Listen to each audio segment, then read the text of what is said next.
नमस्कार दोस्तों, स्वागत है सभी का मिशन क्वेश्चन सेंटर में। इस वीडियो में बात करेंगे आपका भारतीय इकोनॉमी जो है पैट के लिए इम्पोर्टेंट यहाँ पर, और ये टॉपिक दिया गया है 1947 से 1991 तक भारतीय अर्थव्यवस्था। ठीक है, यहाँ से आपका टॉपिक एक क्वेश्चन यहाँ पर जरूर देखने को मिलेगा। और कितने क्वेश्चन बात करेंगे हम यहाँ पर? 30 सवाल बात करेंगे।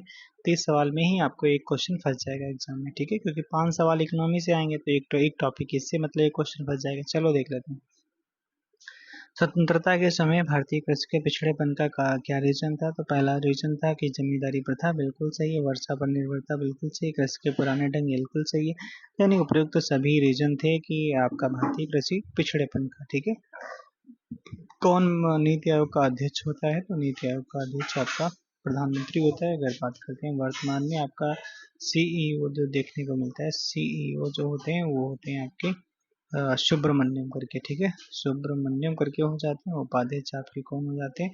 उपाध्यक्ष आपके सुमन बेरी हो जाते हैं। कौन? उपाध्यक्ष सुमन बेरी। ठीक है, सुमन बेरी हो जाते हैं। ठीक है, उपाध्यक्ष आपके सुमन बेरी हो जाते हैं वर्तमान में। ठीक है, और वहीं अगर हम बात करते हैं कि वित्त मंत्री जो होता है वो आपका जीएसटी परिषद का काउंसिल का अध्यक्ष होता है। ठीक है, जीएसटी परिषद आर्टिकल आर्टिकल अगर पूछे आपका किसमें बोला जाता है तो 279A में बताया जाता है। ठीक है, चलो भाई अगला सवाल है, स्वतंत्रता के बाद भारत में किस आर्थिक प्रणाली को अपनाया था? स्वतंत्रता के बाद भारत ने किस आर्थिक प्रणाली को अपनाया था? तो भारत ने पूर्ण मिश्रित अर्थव्यवस्था को अपनाया था। ठीक है, किस आर्थिक प्रणाली में उत्पादन के सभी साधनों पर सरकार का स्वामित्व होता है? सरकार का स्वामित्व जब भी पूछा जाए तो आप समाज सीधे सीधे लगा देना किसमें? समाजवादी अर्थव्यवस्था में।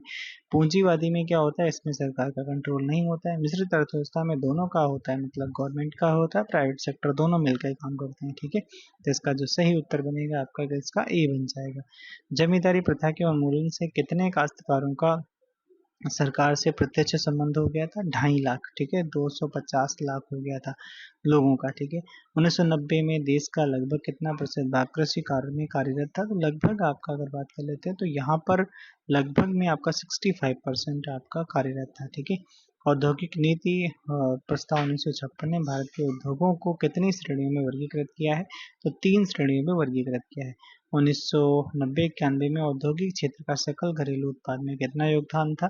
तो मतलब औद्योगिक क्षेत्र का जीडीपी में पूछ रहा था, 24% था। ठीक है, वर्तमान में पूछेगा तो आपका वही 18% और कब सेवा क्षेत्र का, लेकिन आपका 51 से 50 से ज्यादा परसेंट सेवा क्षेत्र का, यानी सर्वाधिक सेवा क्षेत्र का है। ठीक है, सबसे कम आपका कृषि क्षेत्र का योगदान जीडीपी में देखने को मिलता है वर्तमान में। भारत में आर्थिक नियोजन का काल किस वर्ष शुरू होता है? तो आपका 1 अप्रैल 1951 से आर्थिक नियोजन का काल शुरू होता है।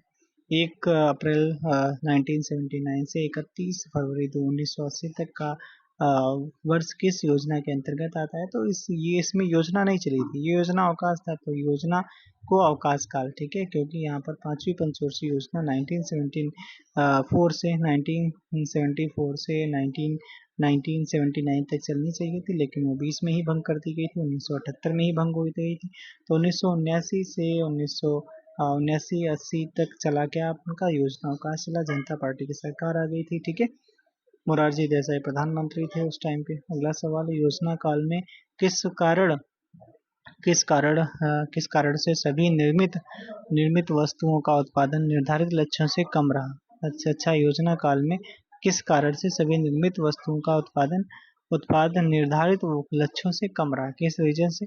तो कच्चे माल की कमी हो गई थी, बिजली की कमी हो गई थी, औद्योगिक अशांति, तो यानी उपयुक्त तो सभी उत्तर हो जाता है यहाँ पर। चलिए भाई साहब अगला सवाल, भारत में आर्थिक नियोजन का मुख्य उद्देश्य क्या हो जाता है? तो आर्थिक नियोजन का मुख्य उद्देश्य हो जाता है कि सामाजिक न्याय के साथ आर्थिक विकास करना। ठीक है, ये वाला उत्तर सही है। अर्थव्यवस्था मुख्यतः कितने प्रकार की होती है? तो अर्थव्यवस्था मुख्यतः 3 प्रकार की होती है। ठीक है, सामाजिक, आर्थिक और समाजवादी और आपका मिश्रित और आपका पूंजीवादी अर्थव्यवस्था। ठीक है, बाजार अर्थव्यवस्था का दूसरा नाम क्या हो जाता है? तो बाजार अर्थव्यवस्था का दूसरा नाम आपका पूंजीवादी अर्थव्यवस्था हो जाता है। भारत में किस प्रकार की अर्थव्यवस्था हो जाती है? तो भारत में मिश्रित प्रकार की अर्थव्यवस्था हो जाती है। वहीं अगर अमेरिका वगैरह में तो पूंजीवादी अर्थव्यवस्था हो जाती है। रशिया वगैरह में, चाइना वगैरह में समाजवादी अर्थव्यवस्था हो जाती है। योजना आयोग की स्थापना किस वर्ष में की जाती है? तो योजना आयोग की स्थापना 1950 में 15 मार्च 1950 को इसकी स्थापना की जाती है। 6 अगस्त 1952 को एनडीसी मतलब राष्ट्रीय विकास परिषद की स्थापना की जाती है। और राष्ट्रीय विकास परिषद की योजना, भारतीय योजना की अवधि क्या होती है? तो 5 साल है, ठीक है, 5 साल। लेकिन अब इसको हटा दिया गया है। जोसेफ स्टॉलिन भारतीय मतलब जोसेफ स्टॉलिन थे योजना आयोग मतलब स्टार्टिंग करने वाले। पंचवर्षीय योजनाओं का उद्देश्य क्या हो जाता है? तो वृद्धि, आत्मनिर्भरता, न्याय, आधुनिकीकरण, उपयुक्त सभी हो जाएगा। HYV यानी हाइब्रिड बीजों का प्रयोग किन राज्यों में किया गया था? आंध्र प्रदेश, पंजाब, तमिलनाडु, उपयुक्त सभी जगह किया गया था। क्योंकि हरित क्रांति की शुरुआत होती है 1966-67 में होती है। पंजाब और पश्चिमी यूपी में सर्वाधिक देखने को मिलता है। गेहूं में 500% और चावल में 200% की वृद्धि होती है। भूमि सुधार क्यों अपनाया गया? तो क्योंकि उत्पादन बढ़ाने के लिए बिल्कुल सही है, सामाजिक न्याय की स्थापना के लिए बिल्कुल सही है, तो उपयुक्त तो दोनों सही है, ठीक है। औद्योगिक नीति प्रस्ताव 1952 ने उद्योगों को कितनी श्रेणियों में बांटा था? 3 श्रेणियों में बांटा था, ठीक है। टैरिफ किसे कहते हैं? तो टैरिफ आयात की गई वस्तुओं पर लगाए गए कर को ही टैरिफ कहा जाता है। तो आपका पहला वाला उत्तर आपका एकदम ललन टॉप हो जाएगा, ललन टॉप सही हो जाएगा, ठीक है। अच्छा, अगला सवाल आपसे पूछा गया, क्या पूछा गया है तो देख लेते हैं। सवाल है क्या? सवाल है कि बवाल है? सवाल है, ठीक है। अगला सवाल पूछा गया 1950 में देश की जनसंख्या का कितना प्रतिशत भाग कृषि में कार्यरत था? 50 की बात हो रही है, तब 65% था, ठीक है। स्वतंत्रता के समय राष्ट्रीय आय में तृतीय क्षेत्र का योगदान कितना था? तो उस टाइम पे योगदान 27% था। अब अगर बात करें तो 50% से ज्यादा योगदान दे रहा है, ठीक है। अच्छा, अर्थव्यवस्था की प्रमुख समस्या क्या है? अर्थव्यवस्था की प्रमुख समस्या हो जाती है कि क्या उत्पादन किया जाए, बिल्कुल कितनी मात्रा और कैसे उत्पादन किया जाए, किसके लिए उत्पादन किया जाए, उपयुक्त सभी, ठीक है। योजना का लक्ष्य क्या होता है? योजना का लक्ष्य समृद्धि होता है, आधुनिकीकरण होता है और आपका आत्मनिर्भरता एवं समानता होता है, उपयुक्त सभी। भारत का केंद्रीय बैंक कौन सा हो जाता है? ये आपका भारतीय रिजर्व बैंक हो जाता है, ठीक है। RBI कहते हैं। अच्छा, अगला सवाल है ई कॉमर्स की मुख्य धारा के कितने क्षेत्र होते हैं? तो मुख्य धारा के 3 क्षेत्र हो जाते हैं, ठीक है। भारत में निर्धन खाद्य उपभोक्ता कौन है? तो कौन है भाई? कह रहा है कि ग्रामीण क्षेत्र में निर्धन भूमिहीन श्रमिक बिल्कुल हैं। शहरी क्षेत्र के असंगठित क्षेत्र में काम करने वाले कर्मचारी ये भी उपयुक्त दोनों हो जाते हैं। विश्व व्यापार संगठन के कितने सदस्य हैं? तो इसमें अब आपका कितने सदस्य हो जाते हैं? 133 सदस्य देश हो जाते हैं, ठीक है। ओके, बाय बाय, फिर मिलेंगे नेक्स्ट वीडियो में। हमने यहाँ पर जो इम्पोर्टेंट टॉपिक था इसलिए यहाँ पर इतने सवाल कर लिए। Okay, bye bye. कैसा लगा वीडियो कमेंट बॉक्स में जरूर बताइए, लाइक शेयर सब्सक्राइब जरूर कर देना। Okay, bye bye.